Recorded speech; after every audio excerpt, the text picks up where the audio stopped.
Hi, welcome to Rooted and Routed. I'm your host, Surya Pradhan Bithuk, and this podcast is about expat life. Today we have another guest, and a guest with big experiences, I would say. She has been to four different countries and four different stages. Her perspective will really help for the ones who are on the similar path. Let's explore and uncover what she has got to say about her experience. Her name is Naddy, but actually her name is uh, Naddy. Nadiesta. Welcome, Naddy. Thank you. Thank you so much for the invite. Happy to be here. You're welcome. Uh, I know that you have been to four different countries, but I don't know exactly which all countries you have been to. Can we start from there and see what all you have learned and what all we can share and have a good conversation? Of course, yeah. So I was born in Mexico. Yeah. I spent almost 20 something years. Then I went to the United States, where I spent 2 years and something. Then I went to Germany, and in Germany were like four and a half years, something like that. And then I'm now in England, in the UK, and I have been here for 7 years and counting. Yes. And which state or which city were you in US and in Germany? Okay. So in Mexico City, I was born in Mexico City. So yeah, so Yeah. huge. Then I went to Texas, Mhm. specifically to Irving, which is a small city Okay. close to Dallas, Okay. like 20 minutes away from Dallas. Then I went to Frankfurt in Germany, and then I'm here in a small town, the closest, biggest town I will say that people will know it's Oxford, maybe. Okay. Yeah, but yeah, this is a really small town. No one knows this town, so but I'm really happy here. So I'm really happy. Yeah. Have you always lived around a big city or small towns? Was there a huge difference in terms of really moving from a big city to a like in Oxford, as you said, it's a very small town? Because I think Yeah, that really impacts a lot on your experience, right? absolutely. Because when you are in a it's funny because Mexico City is like huge. Too much people, too much traffic, uh, but also too much food, too much friends. So it's a good experience. But then, for example, Texas is a huge state, so you have so much to visit and to experience, and so Texas was fine in terms of space. Like they say, everything is bigger in Texas, and Yeah. it's really true because houses are huge, spaces like to park, Yeah. to shop. Like for example, if I went to, let's say, Walmart and then to Target, and Yeah. they could be together, and you have to use the car because to walk from one to the other, just the parking lot is like huge. Um, then Germany, Frankfurt is like the capital city in the sense of banking because they have the European Central Bank there. Yeah. Yeah. So that's why they are huge in that sense. And also because they have the second biggest airport in Europe. Right. So it's small. You can literally go from one point of the city to the other. Like the whole city, you can go from one point to the other in like 30 minutes, Oh, 40 okay. minutes tops. Okay. Um, but truly you have this, at least me coming from Mexico City, it is this feeling of a small town, but Right. you have everything. No, you have jobs, you have food, you have space, you have everything. And now that I'm living, this is a really small town. um it's called Buckingham, which is not, it's far from Buckingham Palace. Okay. yeah, far from there. Okay. uh and this town, it's really small. It's based basically on people who is coming from the outside, to just to be here because we have the only university in the UK that is private. Yeah, Oxford University. No, no, No. no, no. Oh, no? Oxford, it's a public school. You have Ah, to pay, but it's public. But in the oh, UK, the whole UK, there is only one private university, just okay. one, and it's here in this small town, Oh, wow. What is the name of it? the University of Buckingham. University of Buckingham. Okay. That's Yes. something new for So me. I didn't know that. yeah, so even when it's a really small town, we have a lot of people because people is coming from other places to Yeah. study here. Yeah. We have a good secondary school also here, so a lot of people coming from the out, like myself, Yeah.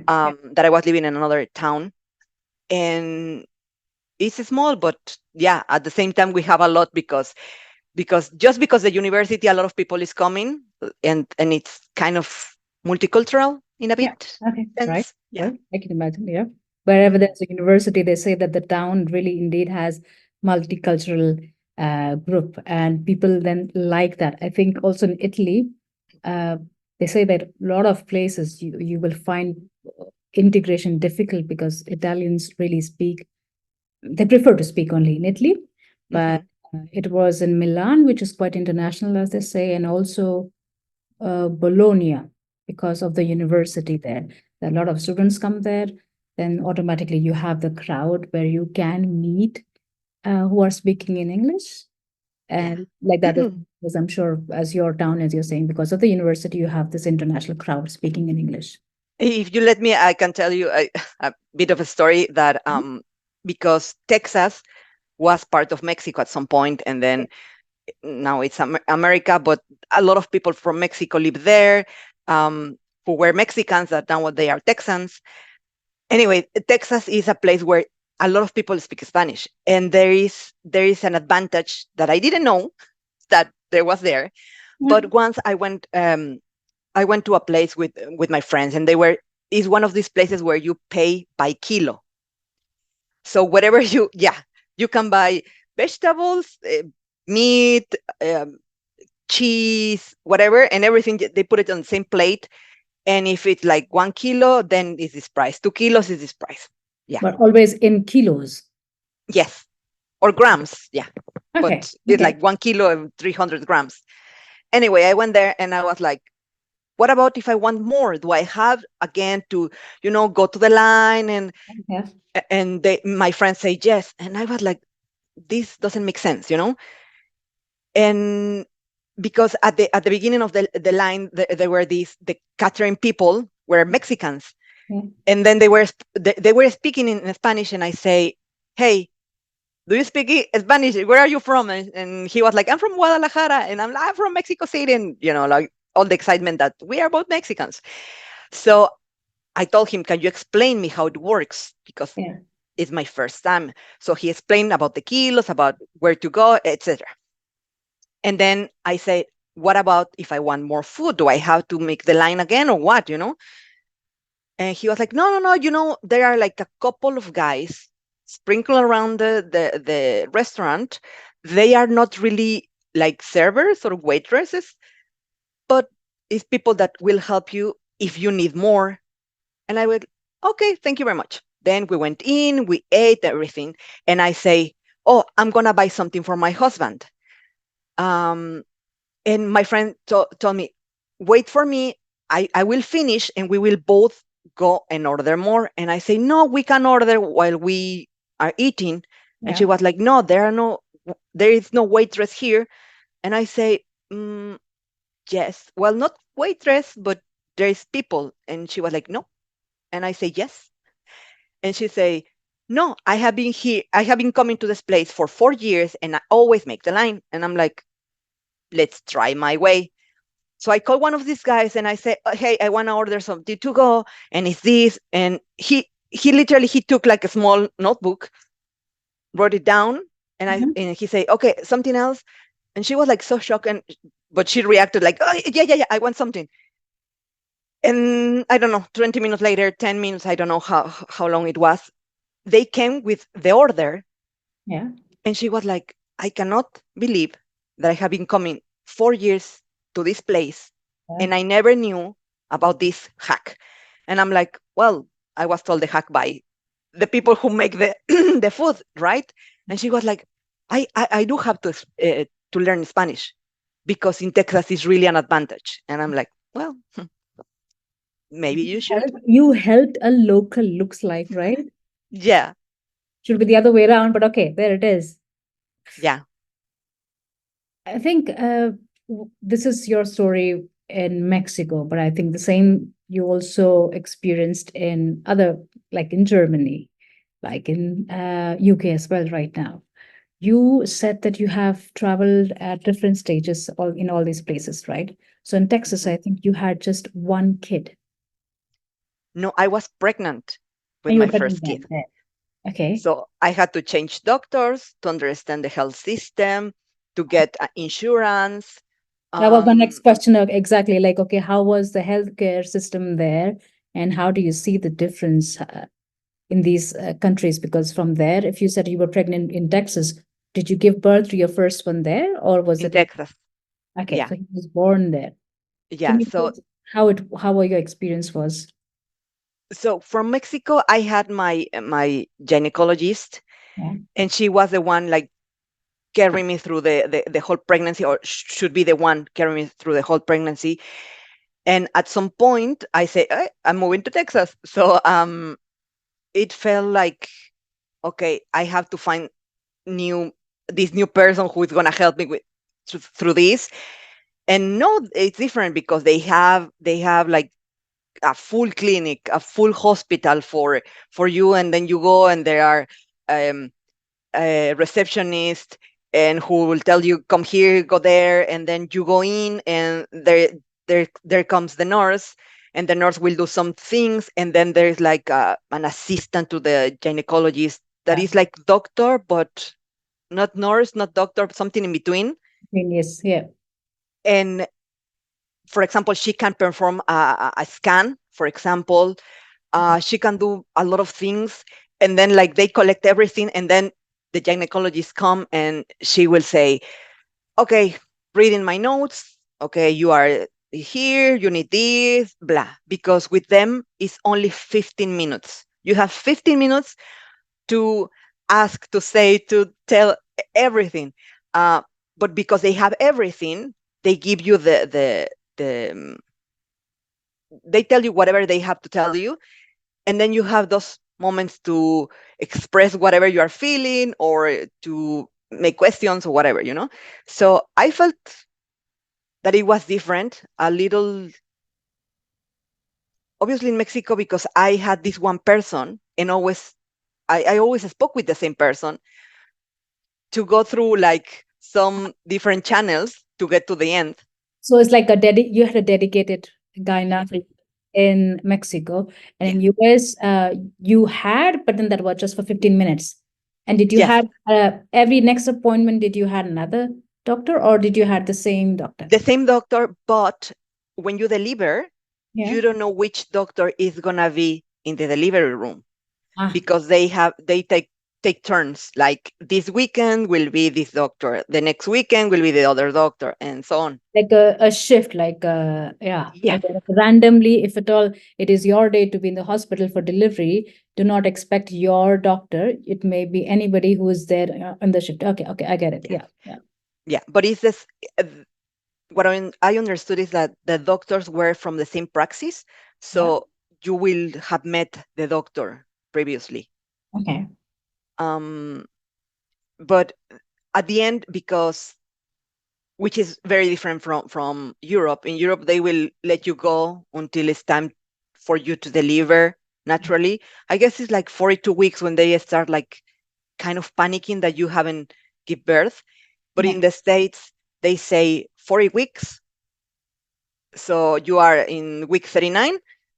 Either you finish right now, like in this week you give birth, or you choose when you are gonna give birth.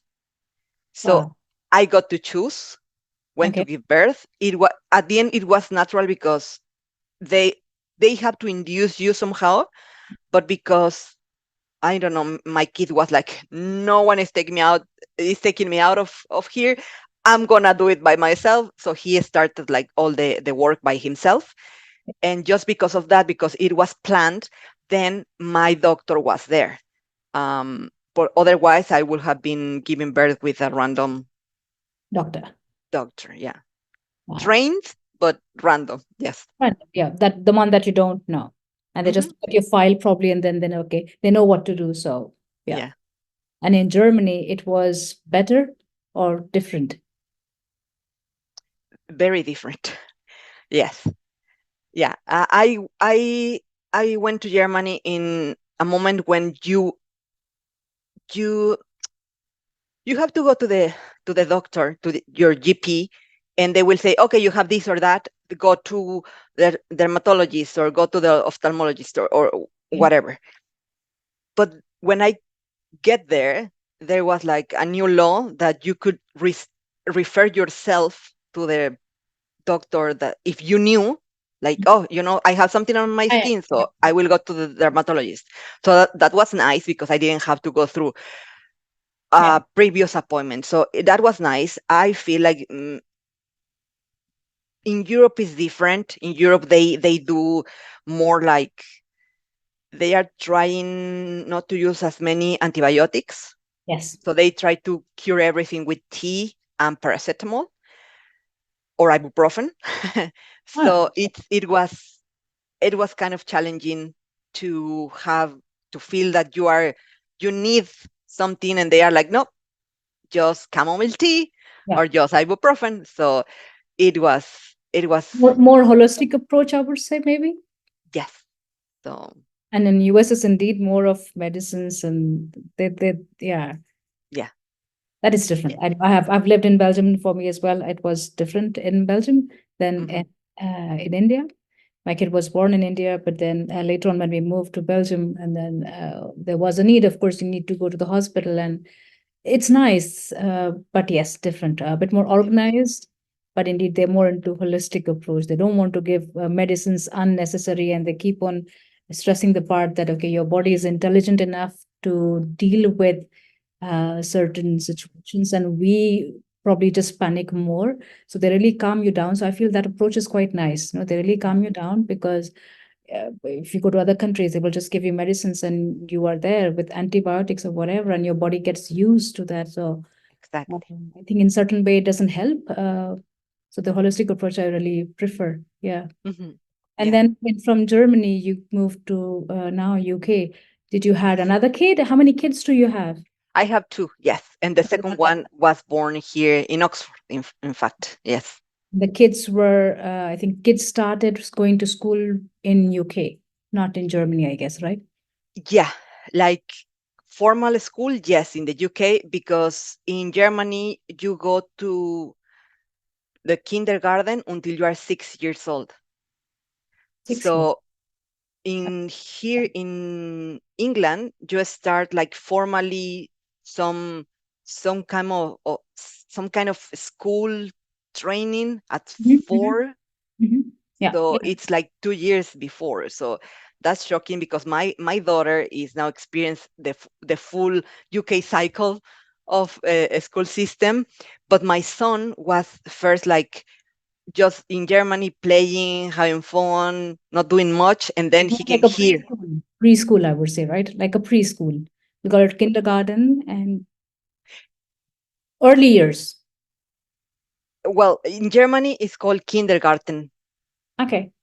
And So it is called, it's no, an, the when you're small, yeah, it's creepy. pre, Like yeah, from 11 months or something, or 10 months or something okay, until that's a you are crash. two No, years that's old. a crash. Or am I wrong? No. No, I don't know what's the translation of creep. Like, and obviously I'm butchering German because it's like Krippe. Oh, Like, yeah, okay. Krippe. That's it's like Got it. crochet for the Crash. Yeah, it's a crash or uh, maybe a daycare where the kids are together, exactly, other kids, exactly. and it is not learning, but just for the social connection that they send the Yeah, but kids. those are like 2 years. like 1 or 2 years, and then you go to kindergarten, but Yeah. it's still just playing. Ah, yeah. So, and you stay in kindergarten until you are 6 years old. Okay. Okay. I think So that, yeah, it's really different. that's different. Yeah. So, but yeah, we experienced like he he went to just playing to just come here and Also noticing playing. that. Sorry? Also playing. From there to No, here? No. no. He Now moved here. learning. Yeah, it was full learning. Here. People, like kids, were already reading and all, and he Ah, wasn't even speaking English. So it was shocking for him. wow. Did they Yeah. learn German there?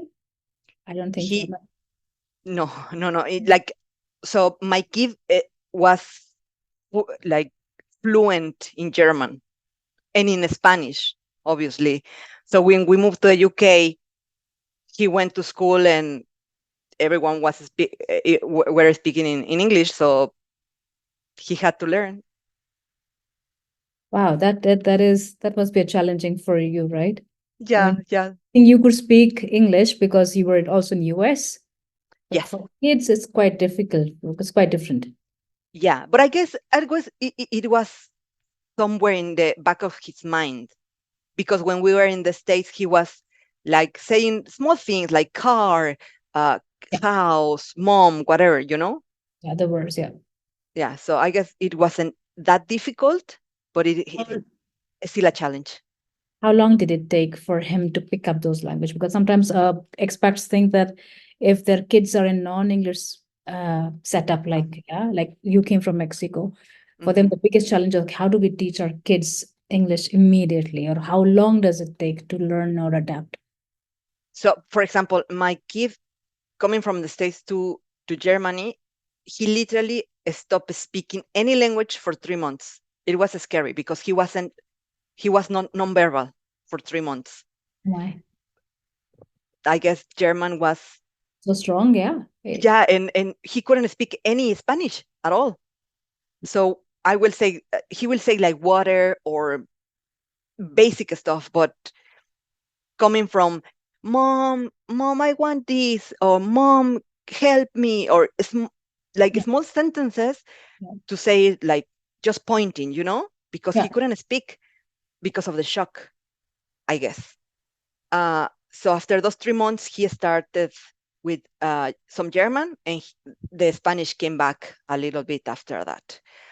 With the English part, we sent him to school Yeah, also.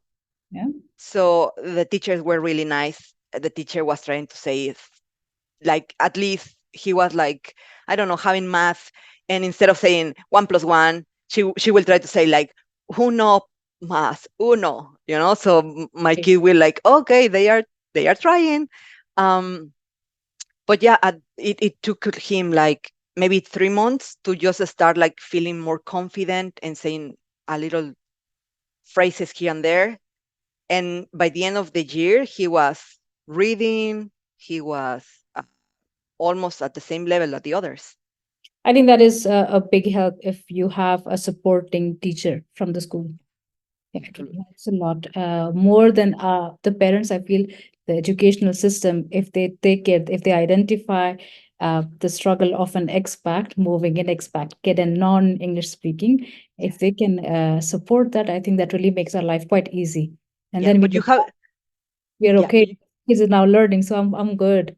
yeah, Yeah. but you have to talk to the teachers really, because I was always worried like there is a way that I can help, and she will say, okay, we read this book today, take it home, read it with him, try to explain like what is it saying, maybe in Spanish, Yeah, yeah. any language he feels comfortable. So it's it's Back work and that you forth, have right? to do. Yes. It's a work between you and the teacher. Yeah. Yeah, absolutely. From your holistic approach that we discussed about in the hospital, right? Uh, I would like to speak about your vegan lifestyle. I understand that you Sure. have become vegan quite recently, and I'm sure there must be a defining moment that you decided, okay, I'm going to be now vegan. My question is, what is that moment that happened in your life, and how difficult it is to live because vegan lifestyle is expensive. Can It be. Yeah, it can be expensive. So let's hear something about that from you. Okay, so everything started when I got pregnant. Hmm. Hormones are Yeah, ruin your brain, like yeah. literally ruin your brain, and you have all these thoughts that what is going to happen, and my son, like you want everything to be perfect for them.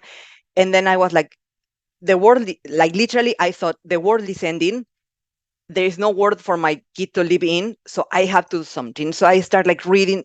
I always have this idea of being sustainable and to recycle. Really, I was born like being ecological, to be honest.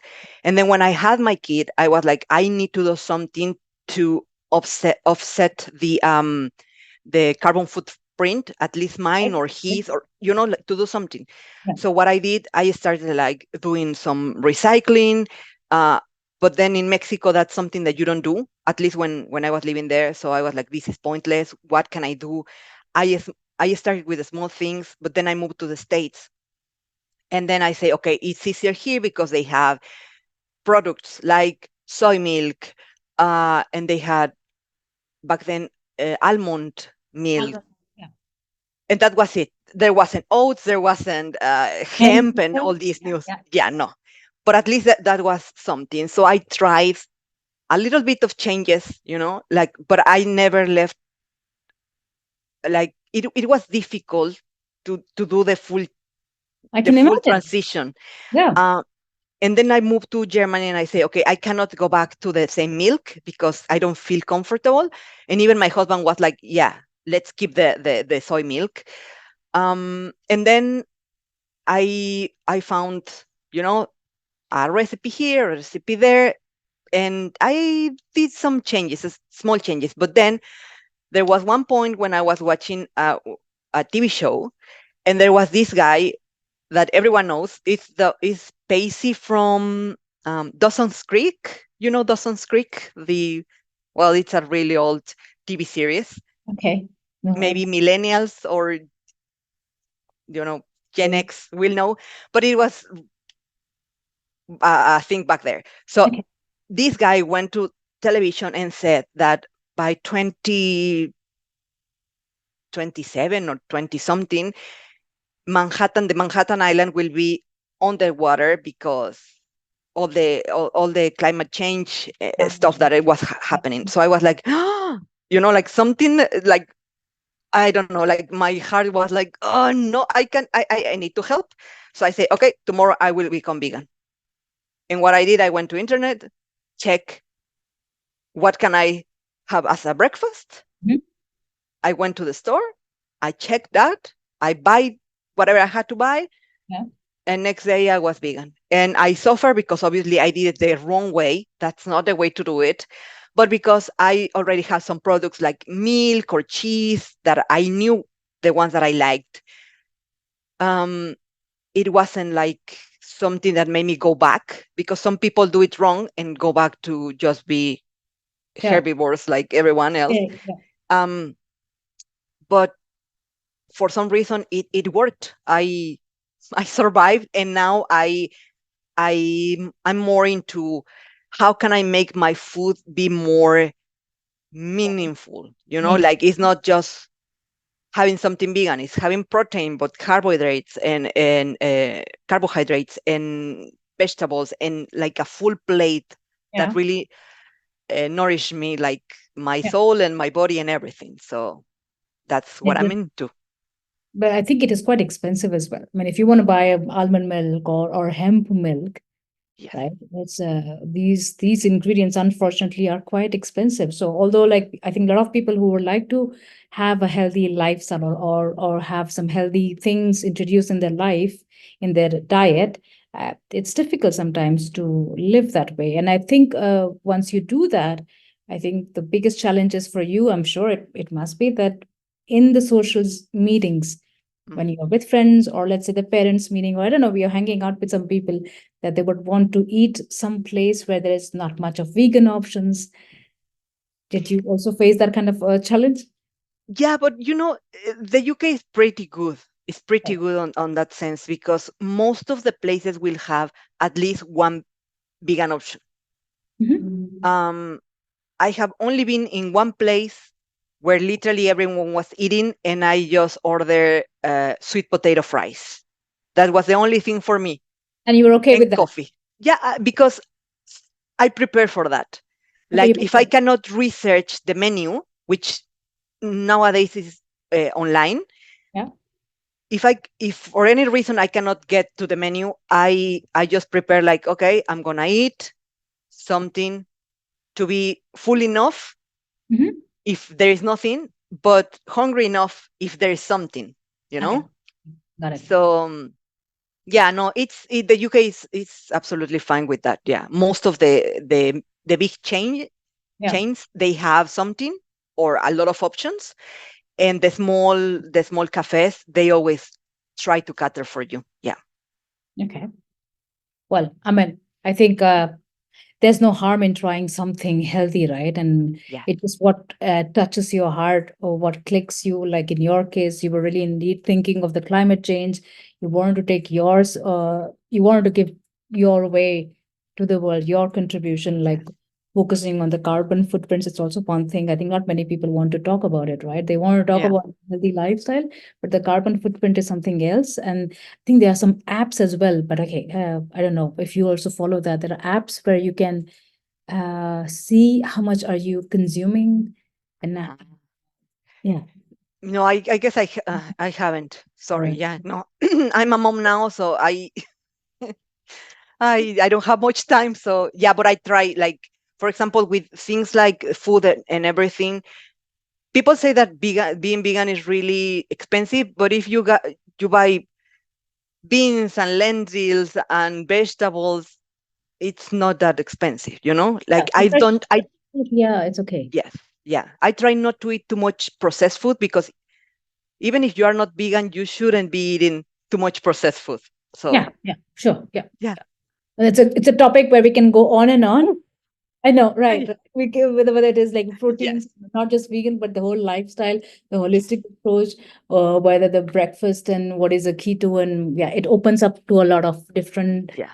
A different dimensions. door, Yeah, and I think for that maybe we can have another episode another chat. covering all of that. Yeah, Yes, I think as an expat, the challenges that we talk about, but I think as a mother, no yes, matter where you are, expat or local, I think those challenges don't disappear, right? They just, the level, it just goes up and up and up, and we just have to yes, make sure that okay, we catch, we are there, we grab, we have to adapt, irrespective of the travel part, irrespective of what is happening in our body, yes, right? What we go through, our identity is something that always revolves around the kids. They yes, in So yeah, and I think indeed what you're doing is commendable. With all those responsibilities, you're getting into your own podcast. yeah, And that's not an easy job, right? yeah. It's also, but I think that is necessary for us to have our own identity. You're on something. Yes, whatever makes you happy, you have to do it. And if it's Yeah. work, it's work. Because if not, then there will be stages in your life where you start to indeed look around and you feel, what have I done? I'm getting towards perimenopause awareness, right? That topic. So I feel like Hmm. when we are busy in our motherhood life and the family life, we tend to forget what we want to do with what we have done in the past, what we have learned as part of education. And I think for that, it's very important to have your own something like the purpose of life, whether it is podcast or something else, right? If not, then I think you will have hard time when you go through perimenopause. Yes, Then you absolutely. feel the loneliness, emptiness, it hits you much harder. And Yeah, it's my personal opinion. I think I'm sure you'll have a different opinion on that. I feel like it's then hard to make ourselves, to give ourselves a space, because the life moves on, the kids are growing, your life is moving, you have to be there. And if you don't create a space for yourself, it's going to be hard. What yeah, is your take on perimenopause? I understand you have gone through, or you are going through, just like me, and there's not much yes, of talks. There are, but there are very few people who want to talk. I yeah. want That's to hear from you. Yeah, let's that's give. the problem, that we don't talk, because as soon as you say something about menopause, it's like you are old.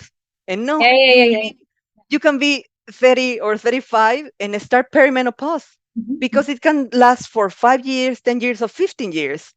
Yeah. So maybe you will have menopause when you are 50, but you started at 35 with your perimenopause. And it's not it's not even that it's something bad or something. I guess we don't talk much because it it changes from person to person. Yeah.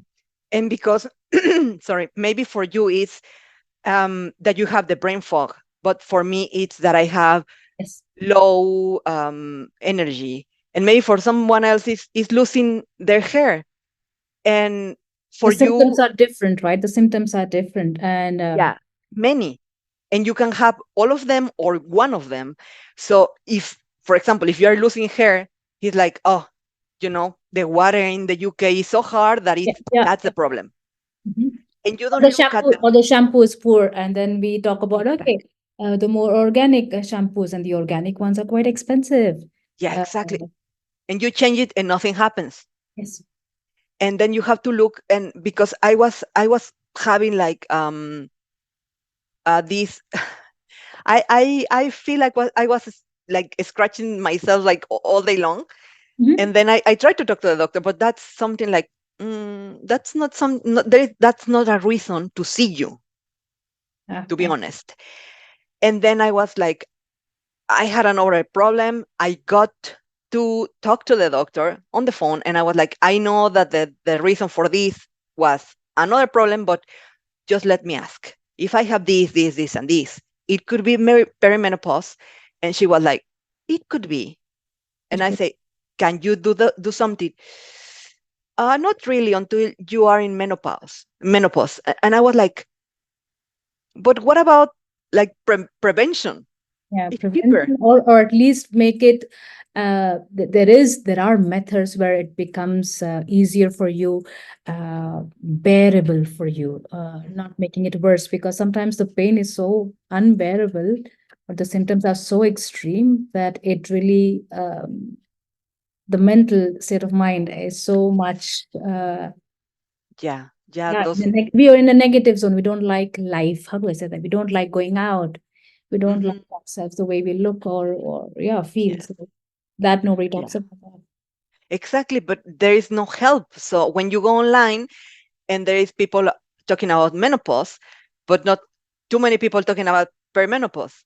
And then when I see someone starting to talk about, I have to buy a e-learning course on how to deal with your perimenopause, and I'm like, I just need a group, to talk about that, to tell me that I'm not crazy. And now that you have been talking about that, the health, right? For me, this one helped a lot. I don't know. Can you see that? This, Rushing woman's can you see it? scene. Yes.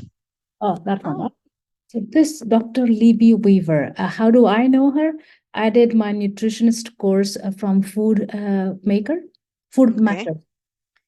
And these guys had, okay, modules and experts talking on different topics, and perimenopause and menopause, one of it. And this lady have really said it very nicely. What are the symptoms and what you should be doing it, and not just Okay. medicine, but really moving towards holistic approach, breathing or yoga, that kind of thing that you need to Yes. start looking into. And of course, a clean meal, diet. Mm-hmm. As you said, vegan lifestyle, somehow there are quite some things that can help you in perimenopause. But okay, I would recommend this book for you. But Uh-huh. this has really helped me. So, I want to try it. Yes. but you know what? I sometimes feel that there's so many ladies who are on screen, the actors, the celebrities, right? They look stunning. They look stunning Yeah. in whatever their age is. And I'm sure they go through perimenopause or menopause. Nobody ever speaks about that. They will come and do the commercials. They will endorse some nice brands, healthy stuff or whatever. But dude, how did you manage to look what you look like? How do you manage? How did you manage your perimenopause symptoms? Was there something? Because I'm sure all women, everybody faces something or the other. What did Mm-hmm. you do? What helped you? Why not talk about it instead of Exactly. really talking about my looks, or I don't know, walking the ramp walk with some. Yeah, fashionable clothes. It looks nice. They're actors, of course, that's their life, Of but course. they are human as well at the end of the day. And if they can just speak about their symptoms, I think it Yeah. really help. That is maybe, I think, the biggest way of bringing the awareness of perimenopause. Yes. Yes. Because, for example, I remember talking about this with a friend that it's younger, maybe what, maybe 8 years younger than me or something. Mhm. And I was telling them like, I feel like something is happening because I feel bloated all the time, Mhm. and I do exercise and I still bloated, and then I was saying like, I think that I started researching perimenopause because maybe it's that. And she like stopped me. You are too young to have menopause. Yeah. Like, stop it. And I'm like, no, I'm not saying menopause. I'm saying perimenopause. And she was like, what is that? And but almost like mad at me, like Yeah. to bringing up the topic. And when I said what it was, she was like, so now I have to start worrying before I had to worry. And I'm like, sorry, I don't make the rules. It is You're what going it, through yeah, that. it is what it is. Yes.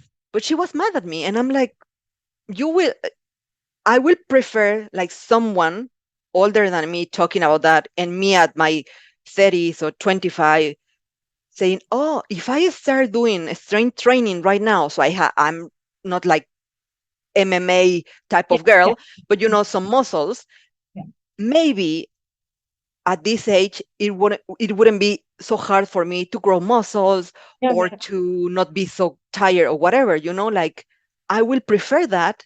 But she was mad. So I guess we should talk more about this to normalize the conversation about it.